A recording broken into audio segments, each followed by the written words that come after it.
마가복음 10장 13절에서 16절 저 여러분 한 절씩 교독하며 읽도록 하겠습니다. 사람들이 예수께서 만져주심을 바라고 어린아이들을 데리고 오매 제자들이 꾸짖거늘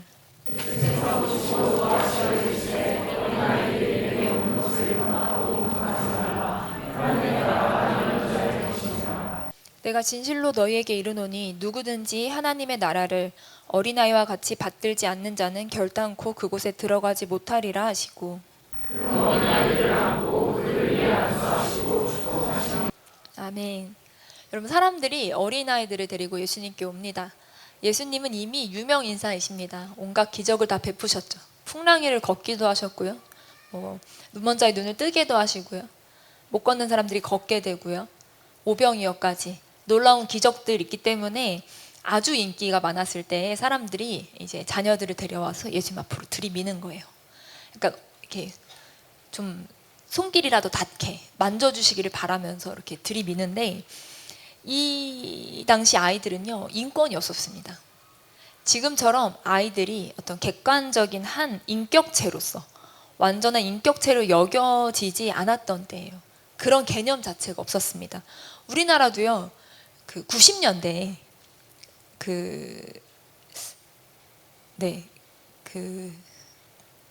어린이날이 제정되고 어린이들을 이렇게 어린이날을 지정해서 어린이들을 하나의 사람으로 인격으로 이렇게 생각했던 게 90년대쯤 이렇게 아이들을 향한 존중과 이런 게 굉장히 많이 높아졌다고 합니다.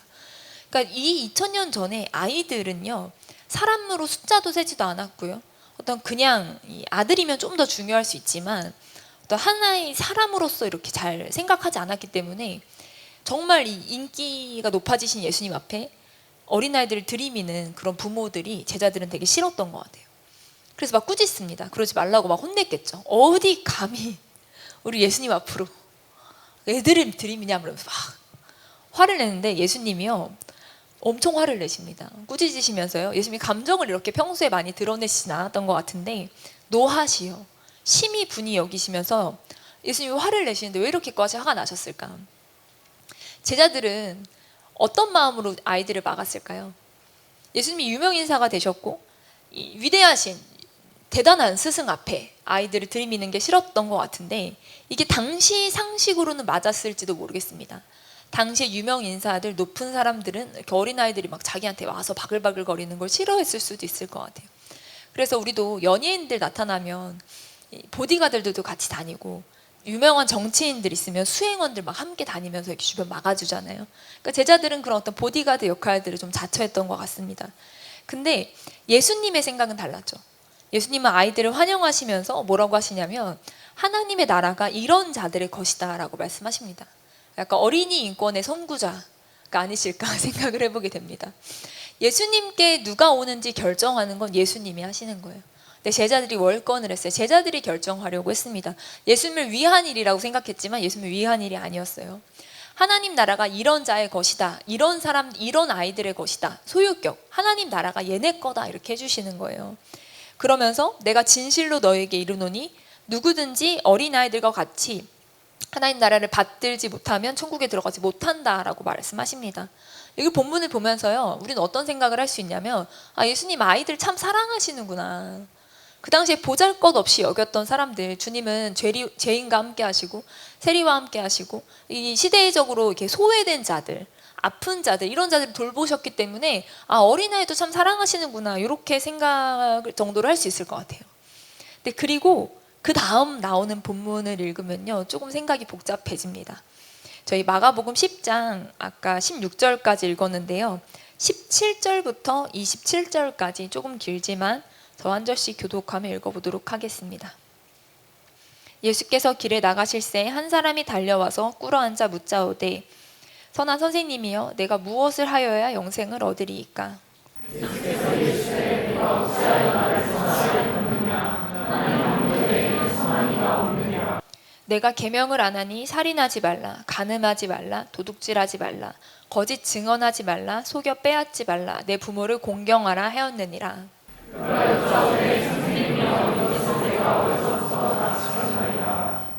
예수께서 그를 보시고 사랑하사 이르시되 내게 아직도 한 가지 부족한 것이 있으니 가서 내게 있는 것을 다 팔아 가난한 자들에게 주라. 그리하면 하늘에서 보화가 내게 있으리라. 그리고 와서 나를 따르라 하시니.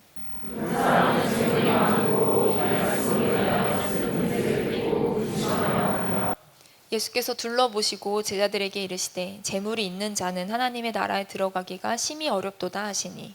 제자들이 그 말씀에 놀라는지라. 예수께서 다시 대답하여 이르시되 그러나 하나님의 나라에 들어가기가 얼마나 어려운지. 낙타가 바늘기로 나가는 것이 부자가 하나님의 나라에 들어가는 것보다 쉬우니라 하시니. 제자들이 놀라 서로 말하되 그런지 누가 구원을 얻을 수 있는가 하니. 저희 함께 읽겠습니다. 예수께서 그들을 보시며 이르시되 사람으로는 할 수 없으되 하나님으로는 그렇지 아니하니 하나님으로서는 다 하실 수 있느니라. 아멘. 아까 그 어린아이들에게 천국이 이런 자들의 것이다 라고 말씀한 직후에 이 유명한 부자 청년의 이야기가 나옵니다. 여러분, 예수님이 길을 가는데 한 청년이 달려와요. 달려와서 무릎을 꿇습니다. 거의 뭐 슬라이딩을 하는 거예요. 무릎으로 쫙 무릎 나갔을 것 같아요. 길이 뭐 요런 이 카페트 깔려 있는 길도 아니고 길에 나가시는 중이니까 이렇게 슬라이딩 하다가 무릎 이렇게 돌에 부딪히고 까졌을 것 같은데 굉장히 겸손합니다. 예수님 앞에 되게 절박합니다. 선한 선생이요. 내가 무엇을 하여야 영생을 얻으리이까? 정말 갈망이 있었던 것 같아요. 영생을 향한 갈망. 내가 정말 이 선생에게서 답을 듣기 원하는 갈망을 가지고요. 굉장히 겸손한 태도로 예수님께 구하고 있습니다. 어떻게 이렇게 간절한 영혼에 대한 갈망을 가지고 이렇게 겸손한 모양으로 구할 수 있을까? 대단한 청년이라고 생각을 하는데요. 예수님이 뭐라고 말씀하시냐면요. 살인하지 마, 간음하지 마, 도둑질하지 마, 거짓 증언하지 말라, 속여 뺏지 말라, 내 부모를 공경하라. 6가지 계명을 말씀하십니다. 여러분 10계명을 보면요. 1계명부터 4계명까지가 하나님에 대한 계명이고요. 5계명부터 10계명까지가 사람에 대한 계명입니다. 하나님 사랑, 이웃 사랑에 대한 계명인데 그래서 이 1, 4부터는 1계명에서 4계명은 너는 나 외에는 다른 신들을 내게 두지 말라. 우상을 만들지 말라. 여호와 이름을 망령되이 일컫지 말라. 안식일을 기억하여 거룩히 지키라가 들어가고요. 5계명부터는 내 부모를 공경하라부터 가는데 이 사람에게 지키라는 계명이 이 사람에 대한 계명을 읊으시는 거예요. 부모를 공경하고 살인하지 말고 간음하지 도둑질하지 말고 거짓 증언하지 말고 탐내지 말라 하니까요. 청년이 내가 어릴 때부터 다 지켰다고. 내가 그 율법을 다 지키며 살았다고 합니다. 그러니까 예수님이 그를 보시고요.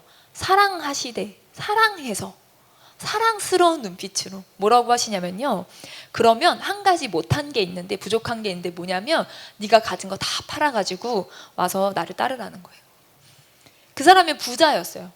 그래서 우리가 부자 청년이라고 부르는데 재물이 많은 고로 심히 근심하며 슬퍼하며 떠나갑니다. 슬픈 기색을 띠고 떠나갑니다. 여러분 이 말씀을 볼 때요. 사실 우리가 너무 불편해요. 그래서 이걸 어떤 상징적으로 읽어내고 싶은 마음이 있어요. 마치 어린아이들의 것이다 천국이 했을 때 아 예수님 어린아이들 사랑하시는구나 어린아이들도 받아주시는구나 뭐 이렇게 읽듯이 부자 청년을 보면서는요 이 말씀 그대로가 우리에게 사실이라면 우리는 어떻게 하죠? 여러분 만약에 이 말씀이 정말 부자는 천국에 못 들어가는 게 맞다면 여러분 우리는 어떻게 합니까? 물론 나는 부자가 아니라 마음 편하게 아, 나 돈도 없는데 잘 됐네 하시는 분들도 계시겠지만 약간의 돈이 쌓여가시는 분들은 혹은 어떤 열심히 일하셨던 분들 어느 정도의 저축을 가지고 계신 분들은 마음이 불편할 수 있죠. 그럼 다 털나는 거, 다 거짓이라는 거야 뭐야. 많은 이 안티 크리스찬들이요 이 본문을 가지고 예수님이 사회주의자다. 예수님은 다 우리 그리스도인들을 거지 만들려고 한다 이렇게 생각하는데요. 여러분 대책 없이 다 통장 잔고 영업 만들어 가난해지는 게 하나님의 방법인가요? 솔직히 말하면 우리는요 부자인 제자 아니면 제자인 부자가 되고 싶습니다. 둘 중에 하나를 선택하라 그러면 곤란해요. 부자가 될래 제자가 될래 하나만 고를 수 있다면 우리는 곤란합니다. 부자인 제자, 제자인 부자가 제일 좋은데 여러분 제자는 다 거저야 됩니까? 여러분 예수님이요 제자들에게 낙타가 바늘길을 통과하는 것이 부자가 천국 들어가는 것보다 어렵다라고 합니다. 여러분 낙타를 좀 가까이서 보신 적 있으세요? 요즘에 하도 여행을 많이 가시니까 낙타 타신 분들도 꽤 계실 것 같아요. 제가 튀니지를 가면요 튀니지 이렇게 시골 도시들 들어가잖아요. 거기는 거기서 길을 가는데 길에 낙타 한 마리가 서 있는 거예요. 어떤 가게 앞에. 아람어를 그때 잘 못 읽으니까, 아람어 못 읽으니까 그 상점이야. 그냥 가게야. 그냥 길 가면서 가게들이 줄지어 있는데 거기 낙타 한 마리가 있어서 저희가 팀원들이랑 같이 그 낙타랑 셀카를 찍었어요. 낙타 어차피 서 있으니까 우리끼리 같이 해서 낙타 얼굴까지 나오게 이렇게 딱 셀카를 찍었는데, 다음날 그 길을 다시 가는데 그 낙타는 온데간데 없고 낙타 머리만 댕그라니 그 가게 앞에 걸려 있는 거예요. 튀니지는 아직도 그 소고기가 있다는 표시로, 소고기를 잡았다는 표시로 소 머리를 걸어 놓고요. 양고기가 있다는 표시로 양 머리를 걸어 놓습니다. 근데 그게 뭐 저 멀리 뭐 안 보이는데 둔 게 아니라 그냥 길 가면 길에 바로 옆에 있는 가게들에서 머리 걸어 놔가지고, 그러니까 잘못하다 핸드폰 잠깐 보다가 고개 들면 마주칠 수 있어요. 머리가 이렇게 조심히 걸어야 돼요. 시골 갈 때. 저희 같이 셀카 찍었던 낙타가 머리가 걸려있어 적잖이 충격을 받았던 적이 있는데, 낙타가 엄청 크더라고. 가까이서, 진짜로 이렇게 가까이서 보니까 엄청 큰데, 그럼 바늘귀는 바늘 엄청 작잖아요. 그러니까 낙타가 바늘귀에 들어가는 건 이제 뭐 말도 안 되는 거죠. 그냥 실 끼우기도 어려운데, 저 옛날에 전철에서 그 실 자동으로 끼워주는 기계 1,000원짜리 그거 샀던 기억이 있어요. 바느질 할 일도 없지만 너무 홍보를 잘하셔서 궁금한 마음에 하나 샀다가 쓰지도 못하고 뒀던 적이 있는데, 아니 바늘에 실 끼우기도 어려워서 기계를 만드는 판에 낙타를 끼운다는 게 이게 그냥 안 된다는 거죠. 불가능하다는 거죠. 그냥 해가 서쪽에서 뜬다 이 말과 똑같다는 거죠. 근데 어떤 분들은 그렇게 말합니다. 아니 이 바늘기가 그 바늘기가 아니에요. 큰 성문이 있으면 거기에 조그맣게 딸린 문이 있대요. 그 문을 바늘기라고 부릅니다 라고 말하는 분들도 있습니다. 또 어떤 분들은요, 아니 그 낙타 번역이 잘못된 거다. 낙타가 아니라 밧줄이다. 낙타를 왜 바늘에 끼냐. 밧줄이 바늘 들어가는 것보다 어렵다라고 이제 뭐 번역이 잘못된 거다. 여러 가지 의견들이 있습니다. 근데 뭐 어떤 분들은 또 갑자기 낙타가 바늘구멍 통과할 수 있다는 거예요. 여러분, 코끼리를 냉장고에 넣을 수 있죠? 어떻게 넣어요? 그런 거 있죠. 냉장고 연다, 넣는다, 닫는다, 뭐 이런 말들. 통과할 수 있다는 거. 어떻게 통과하냐면, 이 사진 찍을 때 빛만 있으면 가능하대요. 빛이 있으면 세상 모든 물체를 바늘구멍으로 통과시킬 수 있다는 거예요. 굉장히 당황스러운 표정이신데, 사진기를 이용한 원리인데 필름에 상을 맺어서 그 흰 종이를 대면 통과하는 것처럼 보인다는 거예요. 근데 뭐 다양한 의견이 있지만 뭐가 되었든 뭔 말이냐면 안 된다는 말이에요. 부자는 천국 못 간다는 말을 뭐 이리저리 해석해도요, 뭐 가능성은 없습니다. 근데 제자들이 너무 놀라서, 아니 그러면 구원은 도대체 누가 얻어요? 라고 하니까 예수님 결론은 뭐냐면, 사람으로는 할 수 없다. 하나님은 하실 수 있다라는 거예요. 그러니까 결국 이거든 저거든, 뭐 그 낙타가 뭐든 그 바늘이 뭐든 어쨌든 사람이 하나님 나라에 들어가는 것, 부자가 하나님 나라에 들어가는 건 불가능인데, 구원 얻긴 불가능인데, 그러나 하나님으로선 할 수 있다라는 얘기를 하신다는 거예요.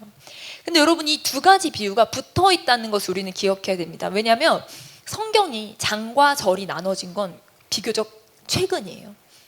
원래 성경이 쓰여질 때부터 누가복음, 마가복음 쓸 때부터 1장 시작해보자, 2절, 3절 이렇게 쓰지 않았잖아요. 장이 구분된 게 1200년도라고 합니다. 그 전에 그냥 통이었어요. 사실 성경은 통으로 읽어요. 절이 나눠진 건 1500년대라고 해요. 그래서 장과 절을 나눠 읽는 건 사람의 편의를 위해서지, 우리가 서로 쉽게 찾을 수 있게 하기 위함이지, 서로 약속을 한 거지, 이게 어떤 절대적으로 너무 장과 절을 구분해서 읽는 건 별로 좋지 않다고 합니다. 이 두 이야기가 연결되어 있는 말씀인데, 이 두 이야기가 관통된 하나의 단어, 하나의 주제가 뭐냐면 하나님 나라예요. 어린아이들처럼 하나님 나라를 받들지 않으면 천국에 들어갈 수 없다라고 하셨고요, 부자 청년은 하나님 나라 못 들어간다라고 하셨어요. 그러니까 공통 주제가 하나님 나라인 거죠. 근데 저는 여기서 굉장히 불공평하다고 느껴집니다. 어린아이라고 해봤자 끼케하면 초등학교 이상 되겠어요? 어린아이가 도대체 뭘 했어? 아무것도 안 했잖아요. 뭘 알아? 그냥 엄마가 등 떠밀어서 그냥 예수님한테 간 거잖아. 근데 하나님 나라가 얘 거래. 아무것도 잘한 것도 없고 아무것도 탁월한 것도 없고 아무 노력도 안 했는데 하나님 나라가 막 주어져. 그런데 부자는요, 그 어릴 때부터 율법을 지키려고 몸부림을 쳤어요. 그리고 예수님 보자마자 달려와서 무릎 다 까져가면서 슬라이딩하면서 겸손하고 절박하게 영생을 얻기 원합니다. 너무 최선을 다하고 너무 노력하는데 몸부림치는데 부자 청년은 부자라는 이유로 천국 못 들어가고 어린아이는 어린아이라는 이유로 하나님 나라 들어가면 공의의 하나님은 도대체 어디 계십니까? 하나님 공평하시다면서요. 공의로우시다면서요.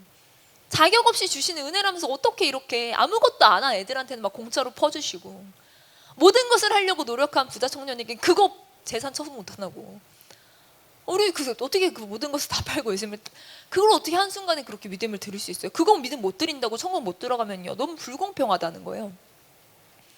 그럼 부자 청년과 어린아이들의 차이가 뭡니까?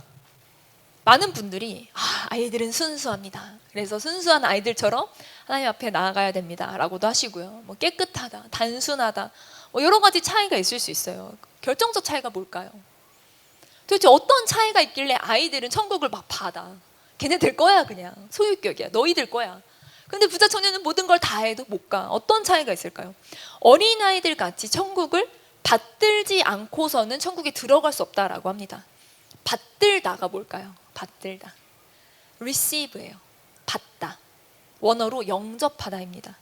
그러니까 천국을 receive 하면 받으면요 enter 할 수 있다는 거예요. 들어갈 수 있다는 거예요. 여러분 아이들은요 지금 애들이야 뭐가 많죠.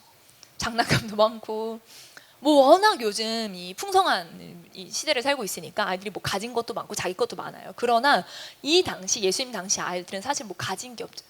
저희 때만 해도 사실 되게 저 어릴 때만 해도 되게 가난하고 약간 뭐 없이 살았는데 지금 제가 딸을 키우지만 너무 많은 물건 속에서 살아가는 너무 게 많아. 저 때는 이렇게 제게 없었던 것 같거든요. 2000년 전에는 정말 아이들이 자기 소유라고 할 만한 게 없었겠죠. 자기 소유로 자기가 가진 만한 게 뭐가 없었을 거예요. 그러니까 아이들의 특징은 뭐냐면요 손이 비워져 있습니다. 그래서 뭘 주면 그냥 받아요. 그리고 아이들은 그냥 가르쳐주는 대로 고지고대로 받아들입니다. 야 A는 C야 하면은 그냥 A는 C가 되는 거예요. 그리고 뭐 하나라도 쥐어주면 좋아해. 돌멩이 하나라 쥐어주면 돌멩이 하나로 신나게 놀아요. 제가 잠바를 이렇게 벗었는데 잠바에서 돌멩이들이 자꾸 떨어지는 거예요. 저희 딸이 잠바에 돌멩이를 자꾸 넣어놔가지고 그래서 왜 자꾸 이런 걸 넣는 거야 하지만 나중에 그 돌멩이 어디 갔냐 막 울면서 찾는 거죠. 여러분 뭐 이렇게 지렁이 하나 개미 하나 이런 거 가지고도 신나게 놉니다. 남자들 보면 매미 하나 들고도 신나게 놀아요. 뭘 줘도 받아요. 그리고 뭘 알려줘도요 그런 줄 압니다. 저희 딸 제일 많이 하는 말 중에 하나가 그렇구나 뭔 말 하면 그렇구나 하고 그냥 받아들인다는 거예요. 그런데 여러분 아이들은 그냥 받는 거죠. 천국을 receive 받는 거예요. 왜? 아무것도 없으니까 받을 수 있어요. 뭘 줘도 받아요. 근데 부자 청년은 뭐라고 하냐면요 내가 무엇을 하여야 라고 합니다. 내가 무엇을 하여야 천국에 엔터할 수 있냐는 거예요. 들어갈 수 있냐는 거예요. 받을 생각이 아니라 자기 행위, 자기 의로움, 자기 율법의 어떤 성취, 자기 율법을 행함을 통해서 천국에 들어가겠다는 거예요. 완전히 착각했다는 거죠. 영생이, 구원이, 하나님 나라가 사람의 행위로 노력해서 얻어질 수 있는 것이 아니라는 거예요. 그러니까 예수님이 뭐라고 하세요? 막 째려보시면서 완전 너 틀렸어 다 버리고 와 막 째려보십니까? 사랑스럽게 바라보십니다. 정죄하고 비난하시면 너 모르는구나 막 이렇게 하시는 게 아니라 예수님에겐 인청이 너무 사랑스러운 거예요. 너 노력했구나. 너 진짜 애썼다. 너 정말 최선을 다했구나. 그런데 너무너무 안타깝지만 사람의 행위로는 사람의 노력으로는 천국에 들어갈 수 없는 거야. 그래서 네가 천국을 받아야 돼. 어린아이들처럼 천국을 받들어야 돼. 천국을 받아야 되는데 너의 손에 천국이 임해야 되는데 근데 너 손에 뭐 쥐고 있네. 그거 노라는 거예요. 21절에 보면 네가 무엇을 가지고 있든 가난한 자에게 주어라. 그리고 하늘의 보화를 가지라는 거예요. 그리고 나를 따르라. 바로 제자로 콜링하신다는 거예요. 그러니까 예수님은요 부자 청년에게 이 통장 계좌 이 빵원으로 만들고 완전히 다 털어서 거지돼 와라라고 말씀하시는 게 아니라 무소유로 살라고 말씀하시는 게 아니라 네가 손에 쥐고 있는 거, 네가 손에 쥐고 놓지 못하는 그것을 놓고 너의 빈손에 하나님 나라를 받으라고 말씀하신다는 거예요. 여러분 부자 청년이 왜 부자일지 생각해 보신 적 있으세요? 청년이잖아요. 당시 이 다른 병행 본문에 보면요 관원이라고 나옵니다. 관원. 예수님 당시 로마 제국의 지배를 받았어요. 관원으로 일하는 건요 30살이 넘어야 정식적으로 관원이 될 수 있었습니다. 관직에 오를 수 있었어요. 그러니까 청년이라고 하니까 30 초반의 젊은 관직에 오른 지 얼마 안 된 청년이었을 거예요. 그러면 자기가 돈을 벌어서 부자가 됐을까요? 그 젊은 청년이 재물이 심히 많은데, 재물이 심히 많아서 곤란해하며 슬퍼하며 돌아가는데, 이 청년의 재물은 어디서부터 왔을까요? 당시 팔레스타인의 부자가 되는 방법이 몇 가지가 있었습니다. 첫 번째는요, 정치 권력을 가지는 거였어요. 헤롯과 헤롯의 가족, 헤롯의 신하들은 부자였습니다. 정치 권력을 이용해서 부를 축적했고 막대한 토지를 소유하고, 그리고 헤롯은 자신에게 충성하는 자들에게 토지를 하사했습니다. 정치 권력을 가진 사람들이 부자였죠. 두 번째는요, 종교 권력을 가진 사람들이 부자였습니다. 어떤 이 하급 제사장들 말고 대제사장 그룹, 종교 지도자들 그룹은요, 제사나 관련해 이런 어떤 국가적인 종교 행사들을 치르잖아요. 그때 거대한 사업들을 주관하면서 돈을 꽤 벌었어요. 그러니까 종교 권력을 쥐면 부자가 될 수 있었습니다. 그리고 세 번째로는요, 경제 권력을 쥔 사람들. 어떻게? 성공한 상인들, 부유한 상인들, 그리고 세리들, 부정축척이죠. 그런 방법으로 부자가 됐습니다. 예수님 당시는 굉장히 양극화가 심했어요. 지금의 양극화는, 우리나라 양극화는 비교가 안 될 정도로 부유한 자들은 정말 부유하고 가난한 자들은 정말 가난했죠. 사회복지 시스템이 거의 없었으니까. 여러분, 부자들은요, 농경사였기 때문에 기본적으로 땅을 샀습니다. 땅을 사서 땅을 소유해서 거기에 소작농들을 썼어요. 그리고 토지를 상속해서 부를 대물림했습니다. 가난한 자들은 땅을 팔고 그래서 겨우 먹고 살고 했는데, 이게 이제 결국은 소작농으로 혹은 이게 날품팔이로 그냥 일용직으로 그렇게 전전하는 거예요. 그러다가 점점 거지로 추락한 사람들이 많았습니다. 심각한 노동을 하루 종일 수행해도요, 가족들 부양이 안 되는 가난한 자들이 너무 많았습니다. 억압당하고 학대당하는 가난한 자들이 많았어요. 근데 부자들의 부는요, 건강하게 일해서 만든 돈이 아니라 이 가난한 자들을 착취해서 당시에 부자가 될 수 있었다는 거예요. 왜냐하면 성경은요, 부자를 나쁘다고 말하지 않습니다.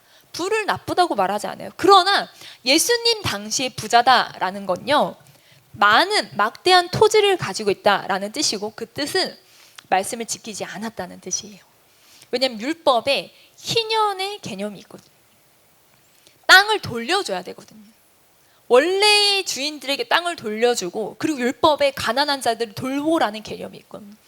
그러니까 예수님 당시의 심각한 양극화 가운데 많은 재물을 가진 부자는요, 말씀을 지켰다, 내가 5, 6, 7, 8, 90, 내가 내 부모를 공경하라부터 모든 율법을 지켰다, 겉으로는 율법을 지켰을 수 있지만 그 율법의 의도 그리고 율법의 세부 사항에는 하나도 관심이 없었던 거예요. 율법 안 지킨 겁니다. 율법을 잘 지키면요, 그렇게 가난한 자들이 도처에 있는데 심각한 재물이 많은 부자일 수가 없습니다. 토지를 그렇게 많이 소유하는 것이 불가능한 구조를 애초에 하나님 만드셨는데 그 율법들이 지켜지지 않았다는 거예요. 가난한 자들이 그렇게 많은 시대에 심히 부자로 살아간다는 것 자체가요, 세상의 이 비틀린 사회 구조 속에서 자기 유익만 얻기 위해 노력했다는 증거입니다. 어린 청년한테 왜 그렇게까지 부정적으로 얘기해? 적어도 그 부모가 그렇게 살았다는 거예요. 그리고 그 재산을 고스란히 물려받았다는 거죠.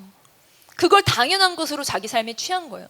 자기는 아무 수고하고 아무 노력하지 않았어요. 이제 30살, 이제 관직에 올랐을 뿐인데, 내가 수고해서 열심히 모은 돈을 털라고 한 게 아니라 부정축척하여 율법을 어겨 하나님의 말씀을 거절하여 쌓은 그 집안의 막대한 부를 이어받은 그 젊은 청년에게, 너가 그렇게 사회의 시대적 착취 구조 속에서 다른 사람 짓밟고 일어나 다른 사람 피눈물 흘리게 하고 뺏어낸 그 재산으로 너 하나 생존, 너 하나 잘 살려는 그 목표로 그거 유지하고 굴리며 살아가는 거, 너 젊은 청년인데 그렇게 너 사는데 진짜 그렇게 심히 많은 재산이 필요하냐? 아니라는 거예요. 그거를 붙잡고 살아가는 너 마음의 태도랑 그 마음들을 청산하라는 요청인 거예요. 로마 제국 권력에요, 그 재산 차압당하지 않으려면요, 아등바등 비위 맞추며 노력해야 됩니다. 가난한 자들에게 나눠주지 않으려고 애써 외면하며 살아요. 그거 모아놓은 그 손, 그거 붙잡고 있는 그 손, 그거 놓으라는 거예요. 돈에 매였기 때문에 돈을 버리라고 한 거예요. 돈에 매였기 때문에, 돈을 쥐고 있기 때문에 그 돈을 쥐라고 한 거예요. 하나님보다 더 사랑하는 게 사람마다 다릅니다. 어떤 사람들은요, 사람이기도 해요. 하나님보다 사람이 더 중요해요. 하나님보다 관계가 더 중요하기도 합니다. 하나님보다 이성이 더 중요하기도 해요. 불신자와 연애해서 주일 성수 못 지키면서 결국 주일 성수 포기하고 어쩔 수 없이 예배 포기하고, 아니면 직업이 더 중요해서, 명예가 더 중요해서, 내 인생 목표가 훨씬 더 중요해서 하나님은 뒷전에, 내 인생을 제자로 살아갈 수 없게끔, 하나님 나라를 임할 수 없게끔 내가 내 삶에 잔뜩 채워놓은 것들, 내가 내 삶에 잔뜩 축적해 놓은 것들, 내가 손 바들바들 떨면서 쥐고 있는 그거 비우라는 거예요. 근데 여러분, 그러나 여전히 많은 이들에게 그 주제는요, 하나님 나라가 임할 수 없게 내 손에 아등바등 쥐고 있는 주제는요, 여전히 이 한국 사회 안에 많은 지분은 돈입니다. 여러분 생각해 보세요. 가방은요, 물건을 담는 용도예요. 가방을 들고 가다 비가 오면 어떻게 해야 되죠? 여러분, 머리카락이 소중해요? 가방이 소중해요? 나이가 들면 머리카락이 소중합니다. 여러분 20대 젊은 분들이 소중한 거 모르는데요, 여러분 20, 30대만 먹어도 머리카락 소중합니다. 근데 여러분, 이 머리카락보다 더 가방이 소중해요. 비가 오면요, 가방 젖게 할 수 없어서 가방을 우산 한가운데로 모시고 내 어깨는 젖어. 괜찮아, 나 하나 젖어, 감기 걸려도. 우리 가방 젖으면 안 돼. 여러분, 수백만 원짜리 명품 가방의 원가가 몇만 원이라고 합니다. 그 24시간 공장 돌려서 노동자 착취하고 작업 속도 빨리 하려고 기계 안전장치 제거해서 그렇게 불법 이민자들 고용해서 막 그 상표 하나 찍어서 그 비싼 가방 만드는데, 그거 사려고 아침에 줄 서, 새벽부터 줄 서서 하루 종일 그거 기다리고, 어떻게 하면 내 인생 그거 하나 마련할 수 있을까? 그게 인생의 목표가 되어 살아가는 사람들이 많다는 거예요. 그거 시계, 그거 가방, 그거 밤새 줄 서서 텐트 치고 그거 하나 사려고. 나는 돈이 없어서 그런 거 관심조차 없어요 하시는 분들도요, 여러분 한 번씩 이 뉴스에 몇 년 전에 그랬는데, 포켓몬 빵 사려고 매일 편의점을 들락날락 내 모든 관심, 기호, 컨선이 글로 꽂혀있어요. 그 스티커 하나 모은 포켓몬 빵 사는. 그러니까 자기 기호 만족을 위해 사람들이 살아가는. 가방을 듣는 거지 가방을 모시고, 차는 타는 거지 차를 모시고, 성실하게 일해서 돈 버는 거 우습게 여기고, 근로소득으로 집 한 채 마련하기 어렵다고 하니까 회사에서 성실하게 일하면서 고가 신경 쓰면서 그렇게 근무하는 사람들 비웃으면서 맨날 주식창만 들여다보고 있고, 투자 잘해서 하루 몇백만 원 벌려고 그거 한탕에 목매, 영혼부터 끌어가지고 비투해서 한탕주의 꿈꾸다가요 인생을 베팅하는 청년들이 많습니다. 여러분, 이게 어떤 안 믿는 사람들만 그런 게 아니라 교회 안에도요, 어떤 하나님이 내 인생에 담겨질 수 없게끔 너무나 다른 주제들을 내 인생에 많이 담아놔서, 하나님이 내 인생 들어오시려면 발을 막 까치발 들고 들어오셔야 돼. 내 인생이 편안하게 보좌에 앉으실 수가 없는 거, 너무 불편하게 막 가시방석으로 앉아 계시는 그런 모양으로 우리가 하나님의 영광을 위해 살겠다고는 하지만 이미 내 삶엔 온갖 것들이 다 담겨 있어서 하나님의 깨끗한 비전을 담을 수조차 없는, 하나님이 곤혹스러우신 그런 삶을 우리가 살아내고 있진 않냐는 거예요. 여러분, 다른 게 하나 들어오려면요, 하나가 비워져야 됩니다. 우리 마음은 사실 그렇게 무한대가 아니에요. 우리 마음은 그렇게 무한대로 모든 것을 담을 수 있지 않습니다. 여러분, 우리 마음에 어떤 것이 담겨 있다면요, 그만큼 다른 것을 담을 수 있는 비중이나 자리가 없는 거예요. 여러분, 우리의 시간이 무엇으로 채워져 있습니까? 우리의 마음이 무엇으로 채워져 있습니까? 예수님이요, 부자 청년에게 하나님 나라가 임하게 하기 위해서, 아이들과 같이 하나님 나라를 받드는 자들로 천국에 들어가기 위해서 너가 행위와 노력으로 어차피 갈 수 없기 때문에 하나님 나라가 임하게 해주고 싶은데, 너가 그 아등바등 손에 붙잡는 거 그거 비워라 라는 요청이 오늘 우리에게도 동일하게 있는 줄 믿습니다. 우리에게 빈손을 요구하시고 하나님의 깨끗한 비전과 마음들 우리 가운데 부어주기 원하시는 줄 믿습니다. 아멘. 하나님 우리 가운데 요청하신다고 생각합니다.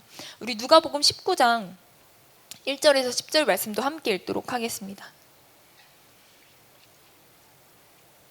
누가복음 19장 1절에서 10절, 저와 여러분 한 절씩 교독하며 읽도록 하겠습니다. 예수께서 여리고로 들어가 지나가시더라.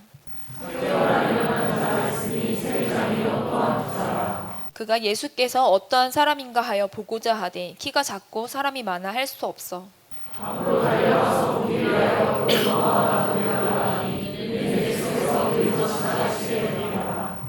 예수께서 그곳에 이르사 쳐다보시고 이르시되 삭개오야 속히 내려오라. 내가 오늘 내 집에 유하여야 하겠다 하시니, 뭇사람이 보고 수군거려 이르되 저가 죄인의 집에 유하러 들어갔도다 하더라.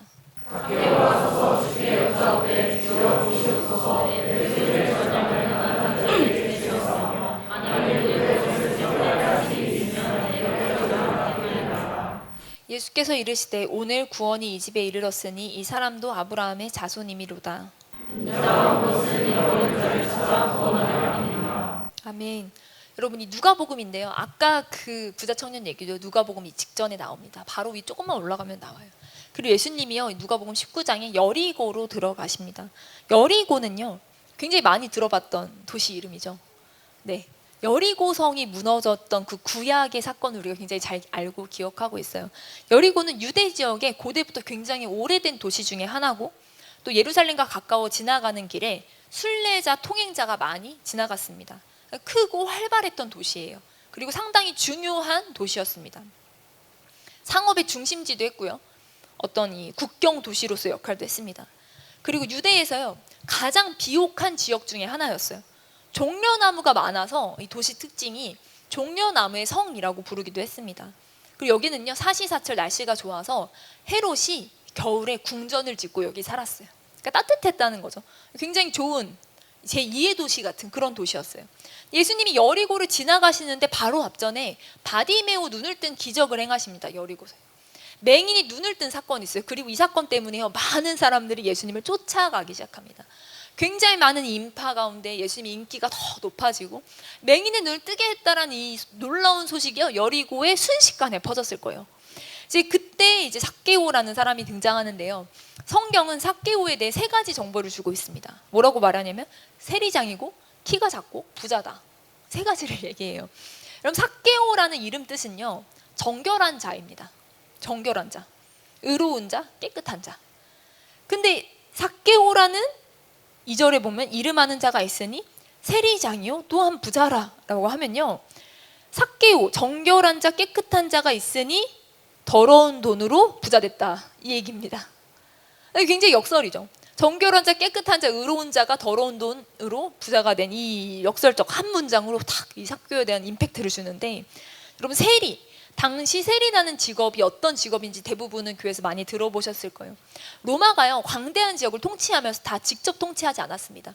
때로는 직접 이 지배하고 통치하기도 했지만 효과적으로 통치하기 위해서 지역에 총독을 파견했어요. 그리고 자치 정부를 허용하기도 했습니다. 지리적, 경제적 요충지마다 세관을 둬서 돈을 징수, 세금을 걷었어요. 그래서 관리들을 파견하기도 했고요. 파견된 총독들, 세리 관원들이 로마를 대신해서 통치하면서 세금을 걷는 그런 역할들을 했습니다. 근데 세금도요, 여러 종류가 있어요. 우리도 참 여러 종류의 세금을 내잖아요. 이 당시도요, 여러 종류의 세금이 나눠져 있었는데, 토지세, 인두세 같은 직접세는요, 유대의 지도자들과 대표자들이 걷었습니다. 그렇게 걷어서 이제 징수됐고요. 그리고 관세 같은 간접세는요, 어떤 식으로 이루어졌다 하면요, 이 최고가를 입찰을 시키는 거예요. 경매처럼 내가 얼마까지 줄 수 있습니다, 얼마까지 줄 수 있습니다, 이걸 해가지고요, 입찰자가 미리 돈을 내. 그리고 그 세금을 자기가 알아서 그 지역에서 걷는 거예요. 그러니까 세금 징수권을 사는 거예요. 이 정도 세금을 내겠다 해서. 그러니까 여러분, 세리가 되려면요, 세금 징수권을 얻으려면요, 부자여야 됐습니다. 왜냐면 생각해 보세요. 이 노숙자한테 세금 걷게 시키겠어요? 돈 들고 언제 튈지 모르는데. 그렇게 하지 않겠죠. 가난한 자들, 보증되지 않는 자들에게 어떻게 이 나라의 돈을 맡깁니까? 그리고 이 세금 징수권을 사야 되니까 애초에 자본이 있어야 가능한 직업이었습니다. 자본이 있어서 그 세리라는 직업을 가질 수 있어야 되는 거예요. 기본적으로 부유한 사람들이 세리가 됐고요. 아니면 사업 감각이 있어서 이제 투자를 해서 그걸로 자기 수익을 극대화시키는, 돈을 버는 수단이었던 거죠. 그래서 이 자기가 얼마를 내겠다 하고 이 지역에 자기가 징수권을 딱 입찰을 받으면 이걸로 막대하게 세금을 걷어서 그 차액을 자기 수익화시키는 거예요. 그러니까 이제 이 피지배층, 유대 입장에서는 민족의 배신자들인 거죠. 로마와 협력해서 자기들을 이렇게 괴롭히는 이 그런 어떤 부도덕한 직업으로 인식되었습니다. 그리고 이 세리들이요, 길 가던 사람들 붙잡고 그냥 물건을 일부 요구하기도 했어요. 그러니까 칼만 안 들었지 뭐 강도다 이렇게 생각했겠죠. 그러면서 이방 로마 제국에 협력하고 동족을 착취시키는 이 그런 어떤 이 부정적인 직업이었기 때문에 개인의 경제적 이득은 굉장히 많이 취할 수 있으나 그러나 공동체적 명예는 포기되었습니다. 근데 여러분, 이게요, 지금은 자본주의 사회잖아요. 그러니까 사람들이 돈 벌기 위해서 온갖 수단과 방법을 가리지 않는 게 어느 정도는 자본주의 사회니까 그렇게 사나 보지라고 생각이 될 수 있는데요. 2000년 전에 유대 공동체 사회는 자본주의 사회가 아니었다는 거예요. 그때는요, 종교 공동체입니다. 그 명예가 굉장히 중요한 사회였어요. 사회학자 브루스 말리나라는 분은요, 1세기 유대를요, 명예와 수치의 사회라고 적용했습니다. 여러분, 가문 중심의 사회, 종교 중심의 사회, 족보 따지고 있는 유대인들 생각해 보세요. 그리고 그렇게 제사 드리고 하면서 종교 중심 권력으로 똘똘 묻혀 살아가는 사람들인데, 세리가 된다는 건 명예 다 집어던져. 가문 뭐 이런 거 다 필요 없어. 사람들이 나를 뭐라고 하든 나는 돈 벌 거야. 이런 사람들, 대단한 사람이. 웬만한 심리로는요, 이거 세리 못합니다. 여러분, 이 세리라는 호칭 자체가 욕이었어요. 야, 이 세리 같은, 막 이러면은 욕이에요. 탈무드나 랍비 문헌 보면요, 세리는요, 회당에 못 들어가게 막기도 했습니다. 감히 너 같은 게. 그러니까 종교를 포기하고, 종교 중심 사회에서 종교를 포기하고 경제적 이익을 얻어내는 굉장히 특이한 부류의 사람들이었다는 거예요. 죄인으로 낙인 찍히는 직업인 줄 알면서. 근데 더 특이한 건 뭔지 아세요? 이들은 이미 세리가 되기 위해 세리가 되기 전에 부자였다는 거예요. 세리라는 직업 자체가 부자여야 할 수 있는 직업인데, 자본이 있어야 할 수 있는 직업인데, 굉장히 특이한 이 사람들은 돈이 있음에도 돈을 벌기 위해서 사회적 명예를 포기하는 사람들이었다는 거죠. 그래서요, 이 세리들을 볼 때 많은 분들이 또 이미 이 사회의 변두리로 몰려난 사람들일 수 있다. 이미 명예를 잃어버렸던 사람들일 수 있다. 이미 실패하거나 결핍이 있는 사람들일 수 있다. 그래서 경제적 성취를 얻어서라도 나를 증명하고 싶은 마음들이 있었을 수 있다라고 말합니다. 그러니까 이제 이들 중에 대표가 세리장인데, 이 삭개오가 등장하는 거죠. 삭개오의 두 번째 특징은요, 키가 작습니다. 여러분, 신체적으로 작고 왜소하다는 뜻인데, 당시 1세기 팔레스타인 평균 남자 키가 160이었대요. 이거 어떻게 아냐? 무덤 발굴해서 인골 조사하고 이런 분들이 계세요. 이런 분들이 그 당시 한 160cm였다 합니다. 그러니까 이제 키가 작다는 건 그거 평균보다 훨씬 작았다는 뜻일 텐데, 그런데 이걸 왜 굳이 언급하냐? 외모에 대한 묘사를. 뭐 잘생겼다 못생겼다 이런 건 없고 그냥 왜 키가 작다만 묘사되어 있을까? 여러분, 성경에 키가 큰 사람들에 대한 묘사도 있는데, 예를 들면 사울 왕은요, 보통 사람들보다 어깨 하나만큼 더 컸습니다. 근데 왜 사울을 키가 컸다고 묘사할까? 지도자적 위엄과 어떤 이 용맹함과 이런 권위를 표현할 때 키가 컸다라고 표현을 합니다. 그러니까 반면 키가 작았다는 묘사는 지금 그냥 키가 좀 작네 큰 애랑 좀 다른, 그 당시에 사회적으로 존중받기 어려웠던, 이 고대 사회는 굉장히 외모, 체격, 체면 이런 거, 사회적 이런 거 되게 중요하게 생각했는데, 어떤 그런 어떤 부분 안에서 굉장히 좀 소외되었던 왜소한 모양들이 있었다는 거예요. 그러니까 삭개오의 어떤 컴플렉스에 대해서 언급을 하고 있는 거죠. 컴플렉스가 여러분 사람마다 다르잖아요. 여러분도 다 컴플렉스가 있잖아요. 여러분, 보통 사람들은요, 컴플렉스를 대할 때 두 가지로 대한다고 합니다. 첫 번째는요, 이거를 드러내면은 버림받을까 두려운 거예요. 이 컴플렉스를 못 드러내는 거예요. 숨기려고 노력을 합니다. 이거를 나도 외면하려고 노력하시는 분들이 있어요. 그래서 뭐 학벌에 대한 컴플렉스가 있으신 분들은 난 그런 거 관심 없어 라고 하면서 애써 외면한다든지, 뭐 이렇게 키가 작은 분들이나 외모에 자신이 없으신 분들은 주목받는 상황을 좀 피한다든지 회피형 대처를 하는 거죠. 그러면서 이제 단기적으로는 불안을 잠재우려고 하지만 장기적으로 봤을 땐 자존감이 굉장히 약해진다고 합니다. 어떤 사람들은요, 결핍을, 컴플렉스를 또 다른 걸로 이 과잉해서 덮으려고 해요. 보상으로 덮으려고 하는데, 이게 과보상형인데, 내 결핍과 컴플렉스를 감추려고 반대로 작동하는 다른 힘들을 유독 이렇게 추구하고 과시하고 하는 행동이에요. 예를 들면 외모 컴플렉스가 있으신 분들이 옷차림에 유독 집중한다든지, 학력 컴플렉스 있으신 분들이 유독 지적으로 보이려고 막 노력을 한다든지, 그런 강박이 생기는 모양인 거죠. 그러니까 성취를 통해 나를 증명하고자 하는, 내 컴플렉스를 극복하고자 하는 그런 과보상형이 있다고 합니다. 제일 좋은 건 이 결핍을 통해 성장의 기회를 찾는 제일 건강한 방법이 있는데, 사실 이 방법은 잘 되지 않는다고 해요. 그러니까 이 키가 작았다, 세리장이다라는 이 한 마디의 묘사지만, 이 안에서 이 키가 작았던, 그래서 왜소하고 눌리고 위축되었던 이런 것들을 덮기 위한 방어 기제로 세리장이라는 직책을 통해서 뒤에서는 욕을 먹어도 앞에서는 누구에도 무시당하지 않을 수 있는, 돈이 많기 때문에 사람들을 통제하고 압력하고 또 착취할 수 있는 그런 역할들을 감당함으로 자기의 컴플렉스를 가리려고 하지 않았나 라는 모양들을 좀 보게 된다는 거예요. 그런 걸 통해 자기를 증명하려고 하지 않았나 한다는 거예요.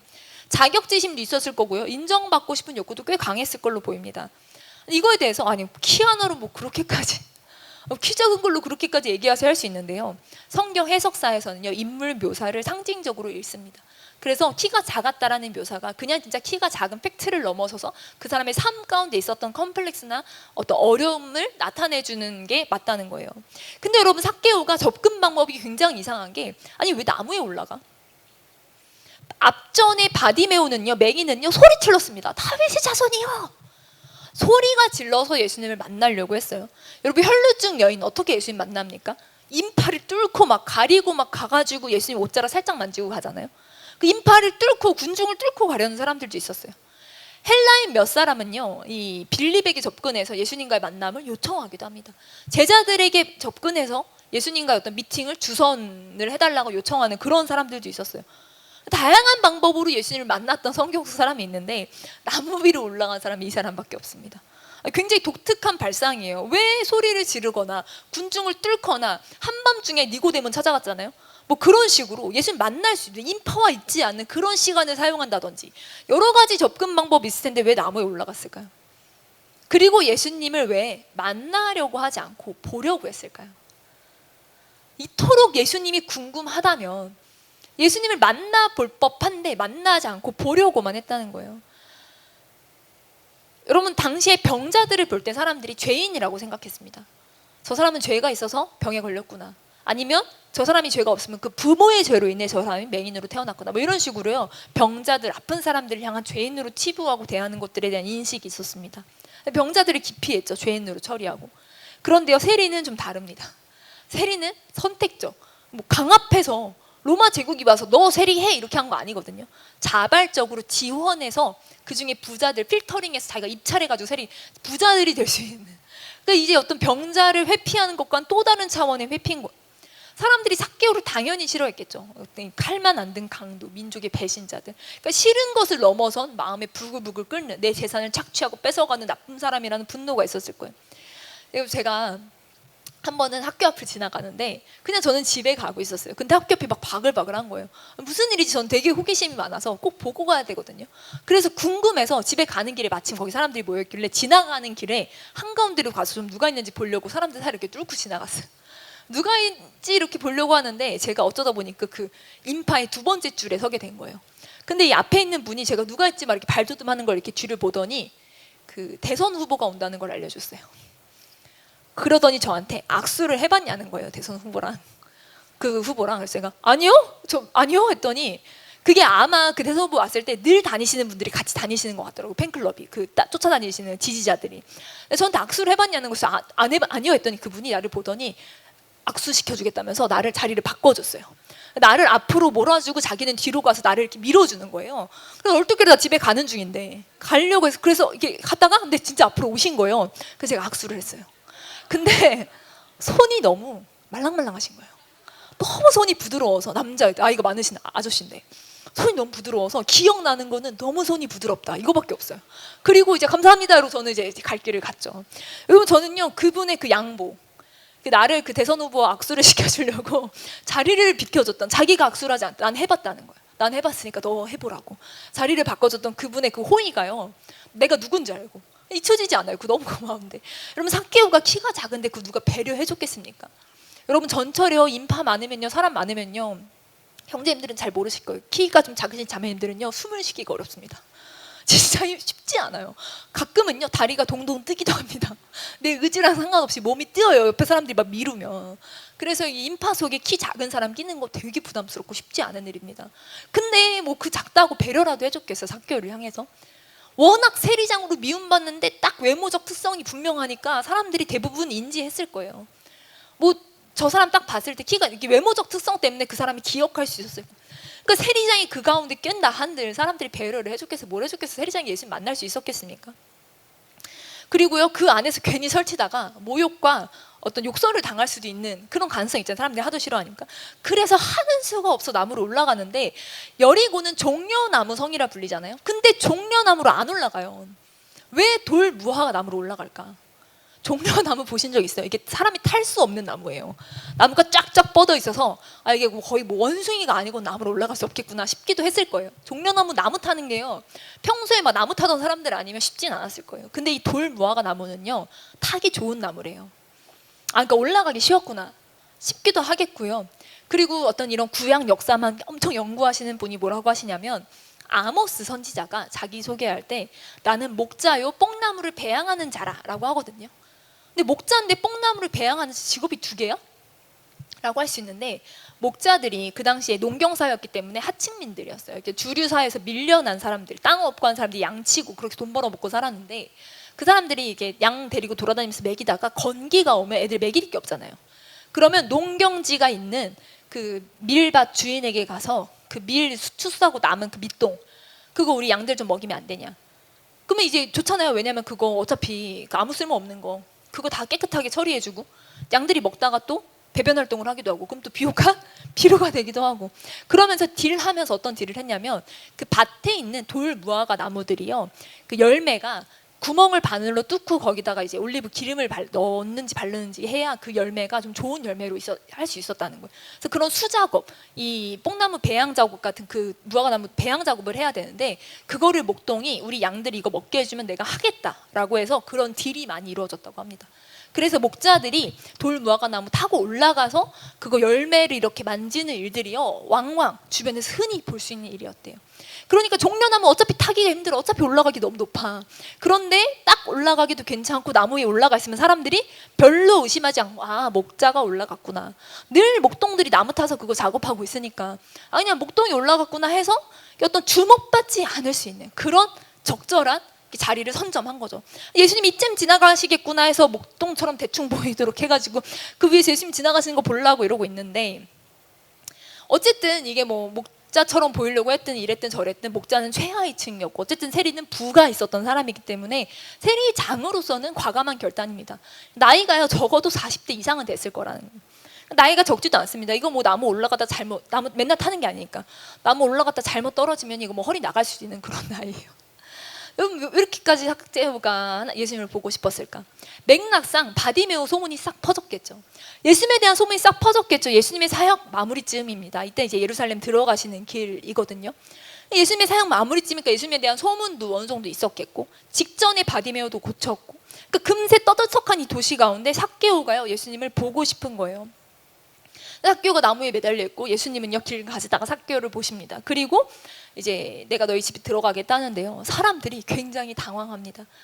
맹인을 고쳤던, 정말 기적을 베풀었던, 그래서 막 애들 등 떠밀어서 예수님을 만나게 해주고 싶었던 그 위대하신 선생이신 예수님이 그 민족의 반역자와 배반자의 집에 들어가겠다고 말씀하실 때 사람들이 수군거리는 거예요.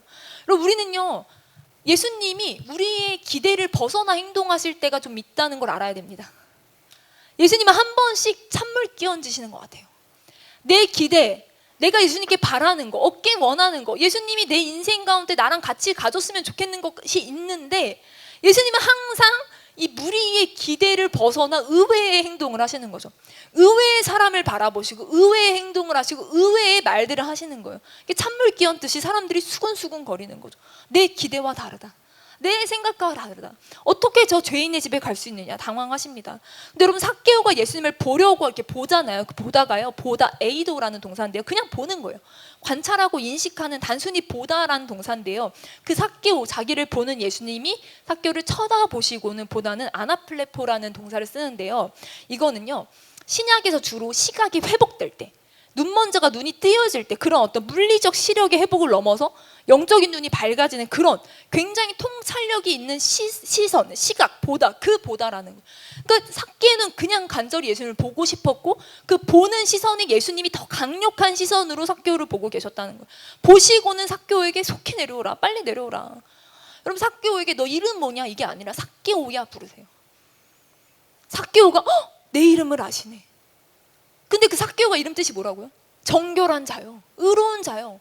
여러분, 사람들이 삭개오한테 이게 아이러니해서 이 삭개오란 이름을 부를 수 있었겠습니까? 세리장이고 남의 돈 등쳐먹는 사람인데, 그거 진두지휘하는 사람인데 어디 불편해서 정결한 자요 이렇게 부를 수가 있었겠어요? 근데 그 삭개오에게 예수님은요, 삭개오야 내려오라 하시면 삭개오를 부르신다는 거예요. 삭개오가 이 나무 위에서 자기 이름을 부르는 예수님의 음성을 들었어요. 그리고 예수님이 내가 너희 집에 유하여겠다 할 때 기뻐서 내려옵니다. 여러분, 저희는요, 이 말씀을 보면서 삭개오처럼 우리가 예수님 보기 위해 노력해야 됩니다 라고 말하지만요, 여러분, 삭개오가 구원을 얻기 위해 어떤 노력을 했습니까? 여러분, 예수님이 삭개오를 불러내시는 거예요. 삭개오는 예수님을 그냥 봤지만 예수님은 더 깊은 시선으로 삭개오를 봤어요. 그리고 삭개오라 내려오라라고, 우리가 구원을 얻으려고 나무 위에 올라가야 되는 게 아니라 예수님이 삭개오를 불러내시고 삭개오의 집에 들어가시겠다는 거죠. 왜 숙박을 하겠다고 했을까? 당황스럽지 않았을까요? 그 당시 유대 문화에는요, 지나가던 나그네들이 숙박하는 그런 좀 자연스러운 문화가 있었습니다. 환대 문화가 있었어요. 저희도요, 이슬람권 가면요, 이슬람권 약간 도시는 덜 하지만, 왜냐면 도시는 고향을 떠나서 자취하거나 이제 기숙사 살거나 이런 청년들도 꽤 있거든요. 일하거나 이제 학교를 다니면서. 근데 약간 시골로 들어가잖아요. 환대 문화가 있습니다. 약간 시골로 들어가면 다 우리 집에 와서 자라고 합니다. 초청해주고 안방을 내어주는 그런 문화들, 자기 침대를 내어주는 그런 문화들이 있어요. 그 당시도 여관들이 제한적이었는데 순례자들이 지나가던 도시이기 때문에 이렇게 갑작스럽게 초청이 되거나 손님들이 묵는 일들이 왕왕 있었습니다. 근데 여러분, 유한다, 내가 너희 집에 숙박하겠다는 의미를 넘어서는 거예요. 그 당시에 팔레스타인 1세기에 어떤 사람의 집에 들어가 유한다는 건 그냥 내가 너 하루만 너희 집에 잘게, 내가 살 데가 없어서, 내가 밥 먹을 데가 없어서 하루만 한 끼만 너희 집에 밥 먹을게, 이 정도 개념이 아니라 당시에 누군가의 집에 들어가서 함께 식사를 한다는 건 너랑 나랑 동격이고 동급이란 얘기예요. 내가 너랑 같다, 내가 너를 받아들인다, 내가 너랑 인정하고, 이게 사회적 합의가 그렇게 되어 있었습니다. 단순한 교류가 아니에요. 예수님이 세리의 집에 들어가겠다는 건 세리인 이 삭개오를 받아들이겠다는 거, 동료가 되고 함께 같은 취급을 받겠다는 거였어요. 속히 내려오라 그러면서 예수님이 부르시니까 주체 없이 삭개오가 내려오는데, 삭개오가 집에 예수님 불러들이고 너무 기분이 좋아서 뭐라 그러냐면, 내 소유의 절반을 가난한 자들에게 주겠다, 누구의 것을 속여 빼앗은 일 있으면 내외로 갚겠다. 여러분, 어떤 학자들은요, 이걸 막 연구를 합니다. 연구를 해서 이게 뭐 가난한 자에게 절반을 주겠다, 갚겠다, 이 동사가 현재형이다. 그래서 이게 어떤 과거에 했던 것을 갚겠다는 미래적 선언이 아니라 지금까지 습관적으로 착하게 살아왔다는 거다. 그래서 삭개오는 자기가 의롭다는 것을 지금 증언하고 있는 거다. 뭐 이렇게도 말씀하시는 분들도 계세요. 어느 정도 이제 그분들의 원어를 연구하고 한 부분에서 타당할 수 있지만, 그렇다면 예수님이 왜 오늘 구원이 임하였겠다고 선포를 하셨겠어요? 여러분, 이 삭개오가요, 이 삭개오, 죄인의 집에, 이 죄인, 사람들이 수군거리잖아요.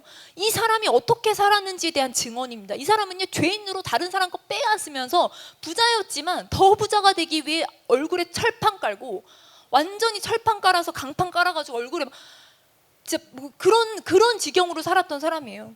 근데 여러분, 생각해보세요. 삭개오의 재산이 100만 원이 있어요. 불법 수탈로 전부 쌓은 거라면 100만 원이면 50만 원 팔아 가난한 자에게 줬어. 그럼 50만 원을 4배로 갚으면 200만 원이잖아. 그럼 마이너스 150인데. 여러분, 이 계산이 됩니까? 저는 옛날부터 되게 궁금했어요. 아니, 내가 100만 원이 있는데 50만 원 이미 줘버리고, 아니 그걸 줘버리면 안 되지, 그럼 계산을 하려면. 아니, 그 계산이 100만 원 있으면 50만 원 줘버리고 나중에 50만 원 4배 갚으면 200만 원 그거 어떻게 갚겠다는 건지, 이게 논리적으로 불가능하잖아요, 계산이. 여러분, 왜 4배를 갚겠다고 했을까? 출애굽기, 레위기 이런 율법 보면요, 어떤 도둑질하거나 불법 수탈한 거에 대해서 4배나 5배로 갚으라는 말이 있어요. 여러분, 가난한 자에게 절반을 나누겠다는 건요, 은혜와 자비를 베풀겠다는 거예요. 그리고 속여 빼앗은 걸 4배로 갚겠다는 건 율법을 완전히 공의롭게 지키겠다는 거예요. 하나님의 공의를 선포하겠다는, 그렇게 살겠다는 거예요. 그러니까 하나님에게로 자기의 가진 것을 은혜와 자비로 베풀고 공의를 지키며 살아가게 하나님께 완전히 자신을 내던지고 완전히 맞추고 있는 거죠. 여러분, 이거 논리적으로 계산하고 따지면 안 맞습니다. 논리적으로 계산하고 내가 불법 수탈한 거 장부 뒤져서 해도요, 이게 자기 가진 재산을 이거 갚는 게 어려울 수 있습니다. 여러분, 이게 뭐 헌신은요, 이 삭개오가 엄청나게 지금 헌신하고 있잖아요. 삭개오의 헌신을 계산해서 막 논리 따지면 이게 안 맞아요. 여러분, 헌신은요, 이게 어떤 계산해서 납득이 가고 숫자 맞춰가지고 하는 게 헌신이 아니라는 거예요. 삭개오는 그렇게 헌신하지 않았다는 거예요. 그래서 생각해보세요. 삭개오가 자기가 혼자 부정추척했어요? 다 그렇게 살았잖아, 세리들이. 근데 자기가 세리장인데 자기가 돌려준다 그러면 세리들은 어떻게 되는 거예요? 여러분, 이 삭개오 혼자 이거 부정추척하지 않는다고 해서 그 당시에 어떤 이미 형성된 사회 구조가 고쳐지겠습니까? 내가 혼자 헌신한다 해서 이 어떤 불법적으로 축적된 이 사회 구조가 조금이라도 뭐 영향이라도 받겠어요? 세리들 사이에서 회자가 됐을 거예요. 사회적으로 파장이 생겼을 거예요. 여러분, 세리장이 손 털겠다고 해서 나머지 사람들 얼마나 불편했겠습니까? 한 사람의 헌신이요 또 다른 사람들에게 불편함을 낳기도 합니다. 예수님도 들으시고요, 야, 너 그 계산해봤니? 너 그거 너 파산이야. 너 앞으로 어떻게 하려고 그래? 너 말이 되는 소리에서 책임지지 못할 소리면 하지도 마라. 이렇게 하지 않으십니다. 예수님 뭐라고 하시죠? 오늘 이 집에 구원이 임했다라고 하십니다. 그리고 너에게가 아니에요. 이 집에입니다. 왜 삭개오 너에게 구원이 아니라 이 집에 구원이 임했습니까? 이 집에 누구 있어요? 유대 남성들은 보통 대부분 결혼했습니다. 그럼 아내도 있었겠고 뭐 자녀들도 있었을 수 있죠. 뭐 그건 모르니까, 그래도 부자니까 집에 종들은 있었겠지. 하인들은 있었겠죠. 여러분, 그리고 세리들 다 연결되어 있었겠죠. 세리들 왔다 갔다 했을 거예요. 예수님 오셨을 때 그 집에 세리들도 같이 왔었을 거예요. 여러분, 삭개오의 헌신은요, 논리적으로 수지타산 따져서 맞는 헌신은 아니지만 이 헌신이 어떤 전체 이 로마 제국에 있는 어떤 돈으로 이 형성된 구조를 바꾸진 못했지만 그래도 삭개오를 넘어서는 구원이 된 거예요. 이 집에 구원이 임하겠다는 선포를 생각하면요. 여러분, 그러면 삭개오처럼 돈 없이 살라는 겁니까? 내가 가진 걸 다 나눠주면 그 이후로는 어떻게 합니까? 근데 여러분, 아까도 얘기했지만 이미 삭개오는 부자였기 때문에 세리가 될 수 있었던 거예요. 그리고 세리가 됐다는 건요, 착취 구조 사회 속에서요, 세상의 부조리 가운데 나 혼자 살아남겠다는 이기주의 욕망인 거예요. 돈으로 끌려왔던 인생입니다. 근데 여러분 생각해보세요. 이게 진짜 돈에 대한 얘기라면, 아까 부자 청년 얘기도 그렇고 이 삭개오 얘기도 그렇고, 이게 진짜 돈에 관한 얘기라면요, 부자 청년은 왜 전부를 내라 그래? 삭개오도 절반을 가난한 자에게, 이거 뭐 안 맞잖아요. 예수님이 야, 부자 청년에겐 전부라 그랬는데 너 다 비우고 와라, 이렇게 말씀하시지 않는다는 거예요. 이건요, 돈에 대한 얘기가 아닙니다. 삭개오의 삶에 하나님의 율법을 지킬 수 없었던, 하나님을 따를 수 없었던, 하나님보다 더 큰 지분을 차지하고 있었던 것들이 있었어요. 삭개오의 삶을 끌고 나갔던, 그의 결핍을 채우고자 했던 다른 과한 보상들이 있었어요. 자기 컴플렉스를 다른 방법으로 채우려고 했어요. 하나님을 타협하고라도, 율법과 말씀을 타협하고라도 자기 삶에 얻기 원했던 주제가 삭개오는 있었어요. 여러분, 이 지금 청소년들을 대상으로 인생의 목적이 무엇이냐, 인생이 추구하고자 하는 것이 무엇이냐 하면요, 응답자의 과반수 이상이요, 돈이라고 합니다. 청년 대상도 마찬가지예요. 사실 그리스도인들의 대상으로도 마찬가지예요. 여러분, 많은 이 시대 사람들이요, 어떤 삶의 도전정신, 열정 이런 거 이미 소위 갖다 버린 지 오래입니다. 부자가 될 수 있다면요, 수단과 방법은 중요하지 않아요. 20대 소망은 뭡니까? 20대 소망은요, 좋은 대학 잘 나와서 취직하는 거고요. 30대 소망은요, 결혼이에요. 40대 소망은요, 결혼해서 자녀 입학입니다. 50대는요, 그렇게 자녀 열심히 키워서 50대의 소망은 부채 해소입니다. 열심히 사느라 진 빚, 그거 갚는 거. 그리고 열심히 사느라 가족 간 서운해진 거, 그거 가족 친목 도모하는 거. 여러분, 많은 그리스도인들 동일합니다. 많은 그리스도인의 기도 제목이요, 잘 적응하는 거, 시대에 잘 적응해서 도태되지 않는 거, 시대에 잘 적응해서 생존해 사는 것이 많은 그리스도인 소망입니다. 여러분, 삭개오는요, 자기 인생의 주제가 달라진 거예요. 자기 삶의 주제가 달라진 거예요. 더 이상 내 삶을 끌고 나가는 것이, 내가 그동안 얼굴에 설탕 깔고라도 이미 부자였지만 더 많은 부를 얻기 위해 하나님을 외면했던 인생에서 이제는 예수님을 위한 삶으로, 내가 계산해봐서 맞는지 안 맞는지 모르겠지만 그래도 예수님을 위해 사는 삶으로 그렇게 살고 싶다는 결단을 표현한 거예요. 어떻게 이런 헌신이 가능한가? 어떻게 소유를 포기하나? 여러분, 예수님이 삭개오 집에 오셔서 너 어떻게 이렇게 살 수가 있니? 너 어떻게 이런 가치를 가지고 살 수가 있니?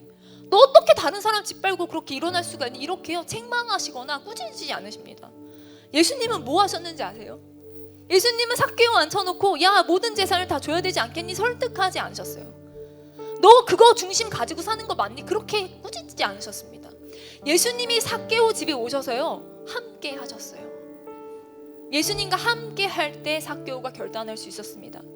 우리는요, 우리 문제를 다 해결하고 주님 앞에 내 죄의 문제 다 해결하고 내 개인적인 문제 다 해결하고 그 다음에 예수님 만날게요 라고 생각하는데 그렇지 않아요. 죄는 그런 식으로 끊어지지 않습니다. 인생의 중심의 가치는 바뀌고 예수님을 만나는 게 아니라 내 인생 가운데 여전히 나는 육신의 정욕과 안목의 자랑과 이생의 정욕, 이거 중요하지만 여전히 나는 연약해서 여전히 돈이 내 인생의 주제가 되고 여전히 야망이 있고 하나님 없는 인생, 내가 원하는 걸 얻기 위해서라면 하나님을 수단할 수 있고 도구할 수 있는 우리지만, 그런 연약한 우리지만 그래도 우리가 하나님 보고 싶어하고 예배 드리고 싶어할 때 우리가 예수님을 바라보는 그 시선 이상으로 강력한 하나님의 시선이 우리를 보고 계시다는 거예요. 그리고 우리에게 내려오라, 내가 너랑 함께 있겠다, 내가 너와 함께 있겠다 말씀하시고, 그 예수님이 우리와 함께 계실 때 우리가 그 예수님과 함께 있음으로 인해 결단할 수 있습니다. 여러분, 삭개오의 집에 예수님이 들어가 주셨어요. 오늘 우리 가운데 들어오기 원하시는 줄 믿습니다. 아멘. 속히 내려와라, 내가 너희 집에 유하겠다. 예수님이 함께 계시면요, 우리는 결단할 수 있습니다. 우리 세상과 동일한 꿈을 꾸는 그리스도인들이 아닌가, 세상과 다른 꿈을 꾸는 그리스도인들이 되었으면 좋겠습니다. 우리의 마음 안에 하나님이 아닌 다른 지분을 차지하고 있는 것, 하나님의 거룩하고 깨끗한 비전을 담아낼 수 없게끔 세상에 가스라이팅된, 세상에 속은, 세상의 거짓 가운데 점철된 비전과 거짓된 꿈을 향해 달려가고 있는 우리의 마음들을 우리가 움켜쥐고 도저히 놓을 수 없다라고 하나님께 말했던 것들을요, 우리가 오늘 예배 가운데 우리와 함께 하시는 임마누엘 하나님의 임재 가운데 우리가 예수님과 동행하는 가운데 우리 손을 비워봤으면 좋겠습니다. 우리가 손을 비워봤으면 좋겠습니다. 여러분, 우리가 손을 비워볼 때, 우리가 붙잡고 있는 것들을 놓을 때요, 예수님은 우리의 손을 부끄럽게 하지 않으십니다. 여러분, 우리가 우리의 마음을 비울 때, 우리의 시간을 비울 때, 우리의 마음에 가득한 주제들을 비워낼 때 예수님 우리를 텅 비게 하지 않으십니다. 하나님의 나라가 우리 가운데 임할 것입니다. 아멘. 어린아이와 같은 자들에게 예수님, 당신이 나에게 무엇을 주든지 내가 받겠습니다. 예수님, 당신이 나에게 어떤 것을 주기 원하시는지 내가 그걸 받겠습니다. 내가 받기 원하는 게 아니라 하나님이 나에게 주기 원하는 거, 내가 잡고 있기 원하는 게 아니라 하나님이 내게 임하게 하기 원하는 거, 하나님 나라가 나에게 임할 수 있도록, 하나님, 내가 하나님 외에 내 안에 가득 채웠던, 하나님 외에 내 안에 중심 가치로 내세웠던 그 모든 것들을 거절하고 이 시간 용기 내어 주님께 빈손으로 나아가기 원합니다. 우리가 그렇게 기도하기 원하는 자들마다 함께 자리에서 일어났으면 좋겠습니다.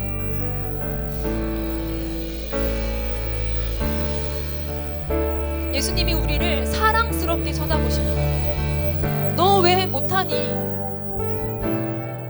너 왜 안 되니? 너 왜 그거밖에 안 되니? 그렇게 우리를 꾸짖거나 우리를 매몰차게 거절하시지 않습니다. 우리를 바라보는 눈빛은 사랑의 눈빛이십니다. 우리를 사랑하셔서 바라보시고 사랑의 눈빛으로 우리에게 말씀하시기를, 네가 네 손을 비우면 내가 너의 비움 가운데 하나님 나라를 임하게 해주겠다 말씀하십니다. 우리 이 시간 하나님, 내 삶 가운데 하나님 나라가 임하게 하십시오. 하나님, 이 세상 가운데 세상이 말하는 가치들을 추구하며 살아가는 인생이 아니라 하나님 나라의 가치를 추구하며 사는 인생으로 주여 우리 인생을 받아주십시오. 하나님, 삭개오야 내려오라 말씀하셨던 그 예수님의 강력한 눈빛이 우리를 향하고 있음을 믿습니다. 우리가 믿음으로 우리의 삶에 예수님을 모시고 우리의 삶에 예수님과 함께함으로 우리 안에 더러운 가치들, 세상의 가치들이 물러나고 오직 예수 그리스도 하나님의 나라의 가치가 우리의 삶 가운데 이루어지게 하십시오. 하나님 나라를 받아내는 자로 우리가 살게 하십시오. 우리 이러한 소망들 가지고 우리 주여 세번 부르며 주께 나아가도록 하겠습니다. 기도하겠습니다. 주여, 주여, 주여. 하나님, 그동안 수없이 너무나 계산적인 헌신 가운데 하나님, 우리가 계산하고 따지며 하나님 앞에 드릴 수 있는 정도를 정해놓고 하나님, 우리의 손에 수없이 세상이 말하는 다른 가치들 포기하고 싶지 않고 잃어버리고 싶지 않아 아등바등 살았던 하나님, 우리의 고향들을 돌아봅니다. 하나님, 우리가 나의 힘과 능으로 할 수 없음을 고백하며 오 주여, 당신께서 나와 함께 하실 때, 예수 그리스도께 나와 함께 하실 때 하나님, 우리가 기꺼이 주님을 위해 나아갈 수 있음을 봅니다. 예수님 삭개오의 집에 유하셨던 것처럼 하나님, 나의 마음 가운데 함께 오십시오. 나의 마음의 한가운데 보좌에 편안하게 앉아주시기를 기도합니다. 하나님, 내